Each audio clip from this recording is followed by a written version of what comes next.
buong mundo. KBP Golden Top Best News Program mula sa Head News Center ng pinakamaraming himpilan at #1 na radio network ng bayan.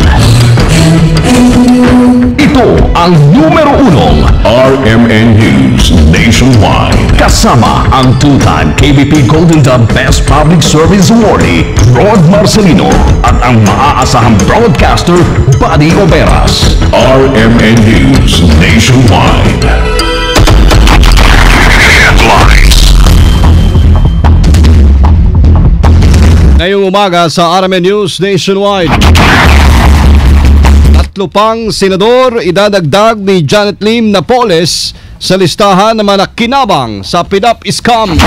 Meron kasing amendment ngayon, sinasabi namin na may naidagdag kami mga pangalan dahil yung may mga transaction post sila kay Mrs. Napoles na hindi naaalala ni Ma'am. Paglalabas naman ng iba't ibang Napoles list na mga sangkot sa PDAP scam, tinawag ni Pinoy na taktika para hindi maisulong ang kaso sa nalalabing panahon ng kanyang termino. 6 na pong website ng China hinak ng grupong nagpakilalang Anonymous Philippines bilang pagkondena sa mga hakbang ng China sa territorial dispute. Public service ng pamahalaan, pinuri, tinawag na incredible public service ng United Nations World Tourism Organization. Headlines. Balitang negosyo, dagdag bawas sa presyo ng produktong petrolyo ay pinatupad ng mga oil companies. Headlines. Sa ibayong dagat naman, mga eroplano ng Amerika handa na para sa paglilikas sa mga kano sa Libya sa gitna ng umiinit na sitwasyon doon. Buong pagsasarang boses ng balita. RMN News. Washington. Mabuhay Pilipinas, umaga na po ng Martes, Mayo 20. Ito ang numero 1 RMN News Nationwide. Ako si Buddy Oberas. At ako naman po si Rod Marcelino at tayo po ay live sa DYVR 657 RMN Rojas, DXMD 927 RMN General Santos, DYME 783 RMN Masbate at sa DXIC 711 RMN Iligan, live din sa RMN Media TV Zamboanga. Live International via Ustream sa RMN Manila. Live din tayo sa WRMN New York, USA. At sa lahat po natin ang #1 AM station sa buong bayan. RMN News. Panahon muna, makaka-apekto mga kasama ang ridge of high pressure area sa bahagi ng Northern Luzon habang apektado na Easterlies ang bahagi ng Visayas at Mindanao. Sa pagtaya po ng Pag-asa, buong bansa ay magiging bahagyang maulap hanggang sa maulap na may pulupulong pag-ulan o pakidlad pakulog lalo na sa dakong hapon o gabi. Ang mga baybaying dagat sa buong kapuluan ay banayad hanggang katamtaman ang pag-alon. Tinatayang agwat ng temperatura sa Metro Manila ay mula 26 hanggang 35 antas ng sentigrado. RMN News Nationwide. Tatlo pang senador ang nakatakdang idagdag ni Janet Lim Napoles sa kanyang listahan ng mga mambabatas at opisyal ng gobyernong sangkot sa multi-billion pesos pork barrel scam. Yan ang kinumpirma ng abogado ni Napoles na si Attorney Bruce Rivera. Tumatayong tagapagsalita rin sa interview ng RMN, bagamat ayaw muna niyang pangalanan. Ayon kay Rivera, na-discover ni Napoles ang pangalan po ng tatlong senador habang tinitingnan nito ang record ng kanyang mga transaksyon noong taong 2000. Meron kasing amendment ngayon, sinasabi namin na may naidagdag kami mga pangalan dahil yung may mga transaction post sila kay Mrs. Napoles na hindi naaalala ni Ma'am kasi yung naaalala niya yung naaalala niya yung mga prominente na madami ang transaction sa kanya. So, nung nakita niya yung records niya at yung mga transaction, may naidagdag siyang pangalan. At sinabi naman namin kay Secretary de Lima na makamagdagdag kami. Sa ngayon, Anya, inaayos na ng kanilang kampo ang mga dokumento para maibigay kay Justice Secretary Laila de Lima. Samantala, ginagalang naman ang kampo ni Napoles na naging pahayag ni Paulong Noynoy Aquino na nililito lamang ng pork barrel scam queen ang publiko sa dagdag bawas sa listahan. Ayon kay Rivera, hindi raw masisisi ang Pangulo lalo na't hindi pa nito nakikita ang kumpletong affidavit ng kanyang kliyente. Hindi naman natin masisisi si Presidente kasi hindi pa naman niya nakikita yung affidavit ni Mrs. Napoles na kompleto So syempre may pagdududa pa yan dahil lahat naman tayo, lahat naman tayo, may karapatang magduda. So, siyempre po, siyempre po, opinion ni Presidente yan, at yung pagdududa kasi, normal yun. At dahil siguro, pag nabasa na niya yung testimony ni Mrs. Napoles, nabasa niya yung kanyang nalalaman, baka magbago yung pagtingin niya. Una nang sinabi ni Attorney Rivera na handa po ang kanyang kliyente na sabihin lahat sa Senate Blue Ribbon Committee ang kanyang nalalaman sa controversial na pork barrel scam. Bring the whole house down tactic. Ito ang tinawag ni Pangulong Noynoy Aquino sa kalokohang niluluto sa paglabas ng mga listahan ni Janet Lim Napoles. Sinabi ni Pangulong Aquino, ang taktikang itong lumikha ng kalituhan sa mga nakinabang sa Priority Development Assistance Fund. Ayon kay Pangulong Aquino, layo ng ganitong estratehiya na palabasing guilty silang lahat sa sangkot sa pork barrel scam para guluhin ang sitwasyon.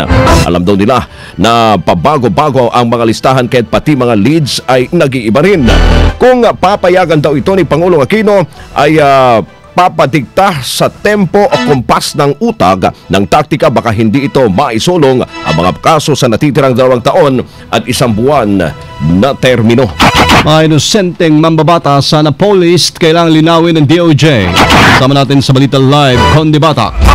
RMN Report.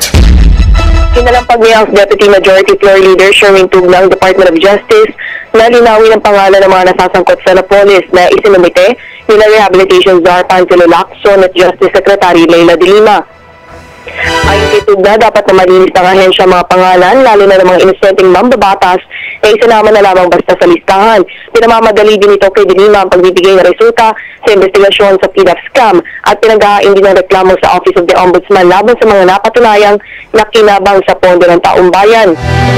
Inirekomenda naman ni Ako Bicol Party List Representative Rodel Batucabe na ipaubayan na lamang sa DOJ at Ombudsman ang pagpaparusa sa mga nagkasala. Sa kagustuhan kasi na maipakita ang transparency at accountability, ang ginagawang pakikialam ng Kongreso, Ehekutibo at maging ng media ay nagpapawala sa trust and confidence ng taong bayan dahil sa mga nadadawit at mga akusasyon na wala pa naman talagang basehan. Kasama mo mula sa Kamara, Conde Bata, Tatak, RMN. Radyo mo nationwide. Sa kaugnay na balita pa rin mga kasama, mga nagdawit sa kanya sa PDAP scam, pinagsosori ni Senator Ejercito. Ang kasama mo sa balita, Grace Mariano. Radyo mo nationwide. Humingi na ng public apology si Senator J.V. Ejercito mula sa mga nagdawit sa kanya at irresponsableng nagsapubliko ng listahan ni Janet Lim Napoles kung saan siya ay kasama. Partikular na tinukoy ni Ejercito na nais niyang mag-sorry sa kanya ay sina Blue Ribbon Committee Chairman Senator Chufisto Ginggona III at Rehabilitation Czar Panfilo Lacson. Pinag-aaralan din ngayon ni Ejercito na maghain ng kaso kaugnay sa pagkakadawit niya sa PDAP scam kung saan wala naman talaga siyang kinalaman. Ayon kay Ejercito, talagang hindi rin siya mapalagay nitong mga nakalipas na araw at nagtataka kung bakit napasama ang kanyang pangalan sa listahan gayong wala naman talaga siyang naging transaksyon kay Napoles. Narito ang pahayag ni Senator J.V. Ejercito. Makatulog dahil sabi ko dadamay ako wala naman akong kaalam-alam dito. Hindi ko, syempre yung reputasyon din natin. Yung reputasyon ko kahit paano ay damage, no? Nasiraan ang aking nayurakan, nasiraan ang aking reputasyon. Pero sana pero nag-iisip ako, pero mahalaga siguro deserve an apology o siguro naman, sana naman ilawin ng mga taong naglabas ng listahan o yung mga ahensya o sino mga responsable yung kanila pong pagkakamali. Kaya lang ginawa ni Atty. Bruce Rivera na nilinaw niya na hindi ako kasama. Yan po ang pahayag ni Senator J.V. Ejercito. Kasama mo sa Senado para sa DSXL 558, Grace Mariano, Tatak, RMN. Radyo mo nationwide. Ito pang balita, mga kasama, hinak ng grupong nagpakilalang Anonymous Philippines ang 60 websites ng China kasunod ng pambubuli umano ito sa bansa. Sa post sa minataking website, hinikayat ng hackers ang publiko na labanan ang pangigipit po ng mga Chino sa mga Pinoy kaugnayan ng pinagagawang West Philippine Sea. Kasama rin umatake ng grupo ang PHCA, Digital Nodes, Family Pride, Shent Nose at Iloilo Cyber Army na naglagay pa ng mapa ng Pilipinas sa China na may mensaheng China, use your common sense. Spratly Island is ours. Matatandaan ang pagtatayo ng struktura ng China sa Mabini Reef, ang pinakauling isyong inirereklamo ng Pilipinas. Patuloy pa rin ang pagmamatigas ng China sa nilang tinatawag na 9-dash line claim, may sinusulong po ng bansang diplomasya at ang pagdudulog ng usapin sa International Tribunal.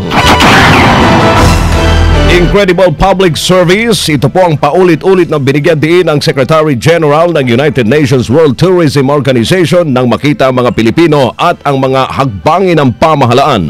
Sa naging speech ni UNWTO Secretary General Taleb Rifai sa harap ng mga matataas na opisyal ng UNWTO ASEAN International Conference on Tourism and Climate Change, ipinaaabot nito ang kanyang labis na paghanga sa mga Pilipino, lalo na ang mga sinalanta ng matinding kalamidad. Ayon kay Rifai, naantig at napukaw ang kanyang emosyon sa katangiang pinakita ng mga Pilipino sa kabila ng naranasang sunod-sunod na kalamidad sa nakalipas na taon. Dagdag pa nito, hindi umano natinag ang mga Pinoy at nananatiling nakangiti gaano mang kabigat ang pinagdadaanan at nariyan ang kagustuhan na makabangon. Hanga rin ito sa pagtutulungan at bayanihan ng lahat ng mga mamamayan noong panahon na hinagupit ng malakas na lindol at bagyo ang bansa. Habang pa nito, sa kabila ng mga problema at unos sa buhay, nagagawa pang ngumiti ng mga Pilipino na animoy walang pinagdadaanang problema. RMN News Nationwide. RMN Nationwide Report. Bilang namamayari po o may HIV, AIDS sa Iligan, nakababahala na. Kasama natin sa Balita Live si Jenner Cabanday ng RMN Iligan. RMN Report. Ikinababahala ngayon ng City Health Office dito sa lungsod ng Iligan ang bilang ng may HIV/AIDS. Ayon kay City Health Officer Dr. Sherina Canyabiral, na hindi biro ang may mahigit 10 bilang ng may positibong AIDS. Mas ipapalawak pa ang kampanya ng City Health hinggil sa information dissemination sa nagkakamatay na sakit. Natukoy na naging positibo sa AIDS ang mahigit 10 Iliganon dahil sa ginawang pagsusuri ng Department of Health o DOH-10. Sinabi ni Canyabiral na palaging bukas ang kanilang tanggapan sa mga taong may pagdududa at nais magpakonsulta at nang malaman kung negatibo o positibo sila sa AIDS para agad itong maagapan. Sinisiguro naman ni Canyabiral na magiging confidential ang kahit sino mang magpositibo sa naturang sakit. Samantala, nagsindi ng kandila kahapon ang iba't ibang sektor sa lungsod para sa International AIDS Candle Memorial. Kasama mo sa DXI sa Iligan, Jenner Cabanday, Tatak RMN. Radyo mo Nationwide. Sa Zamboanga, mga kasama, bilang ng mga hindi nagpaparehistro sa NSO sa Zamboanga, dumadami. Mula RMN Zamboanga, ang kasama mo sa balita, Bong Simbahon. RMN Report. Buenos dias, tumataas ngayon ang bilang ng mga tinuturing na mga invisible na mga residentes ng siyudad ng Zamboanga dahil naman sa hindi nito pagpaparehistro pagkatapos manganak nitong karamihan sa mga nanay dito sa lungsod ng Zamboanga. Ito ang inihayag sa panayam ng RMN Zamboanga kay NSO Regional Director Mr. Ronald Taghapa sa RMN, kung saan ayon pa kay Taghapa, sa kasalukuyan ay minomonitor nila ang pagtaas ng bilang naman ng mga mamamayan ng lungsod ng Zamboanga dahil kahit na hindi pa sila nagkakaroon ng official na pagsasagawa naman ng census dito sa nasabing lungsod. Sa nalalapit na taong 2016 pa, magkakaroon naman ng official count o official census ang NSO dito sa lungsod ng Zamboanga, kasabay naman sa buong bansa. Ayon pa kay Taghap, sa kasalukuyan ay umabot na sa 1 million mark ang populasyon ng lungsod ng Zamboanga sa kanilang pagtaya. Maliban pa dyan ay yung mga residentes na patuloy na dumarating at namamalagi dito sa lungsod ay hindi pa rin nabibilang.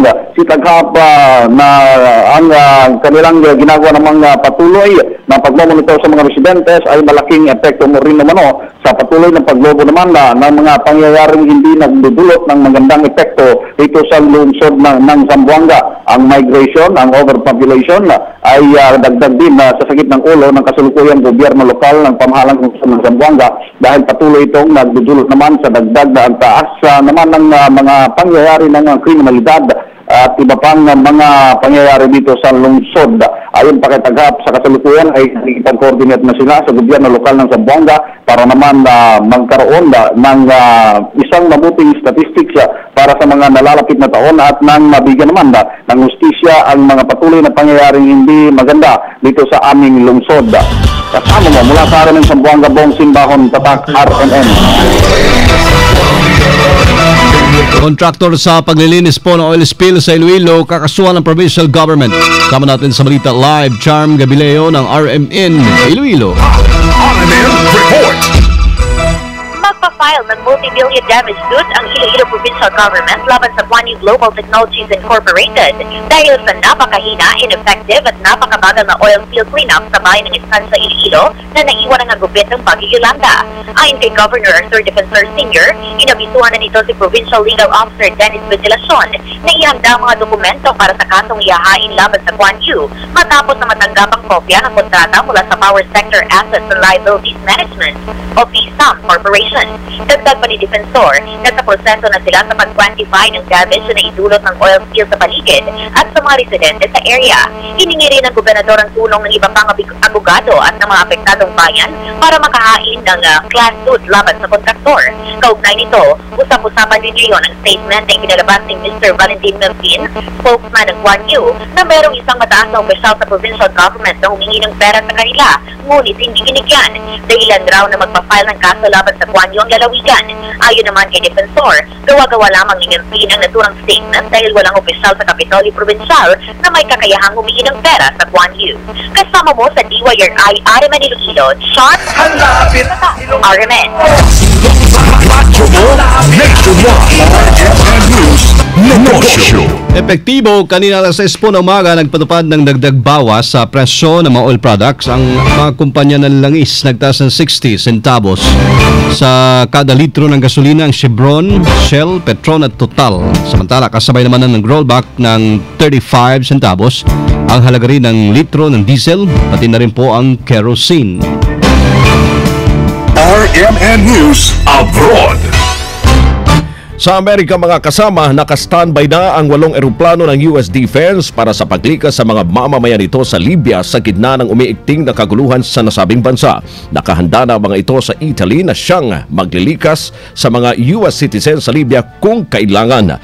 Kasabay nito ay ipinadala na rin sa naval base sa Singonelia, Italy ang 200 mga US Marines na siyang magsasagawa ng evacuation. Nabatid sa US Embassy sa Tripoli na sa 200 mga staff ang dapat ilikas. Matatandang kahapon ay 2 patay habang 66 ang sugatan ng lusubin ng mga milisya ang parlamento na sinundan ng barilan sa pagitan ng mga militia groups sa kabisera ng Tripoli. Live mula sa RMN News Center, Makati City, Philippines, inyo pong narinig ang numero 1 RMN News nationwide. Martes na umaga, May 20, 2014. Sa mga taga Iloilo, susunod na dyan sina kasamang Novi Guaso at Regan Arlos sa RMN News Derecho, Balitang Iloilo sa DYRI 774. Pwede nyo pong panoorin mga kasama aming naging pagbabalita ngayong alas 7 na umaga. Sa YouTube, itype lamang po ang RMN News Nationwide. Kasama nyo sa serbisyo publiko, ako si Buddy Oberas. Batiin ko lang, Boss Bud, si Sir Al Hesta, ang station manager ng RMN Pagadian ng isang maligayang kaarawan. Happy birthday! Galing din kay Sir Ramil Banggis ng RMN Butuan. Boss Al. Happy birthday! At ako naman po si Rod Marcelino. Dito pa rin sa tahanan na may pinakamaraming number 1, pinakamaraming himpilan. RMN Radyo mo nationwide. Pinakamalaking mga balita abot sa bawat Pilipino saan man sa bansa. RMN News Nationwide. Alas 7:20 na umaga. RMN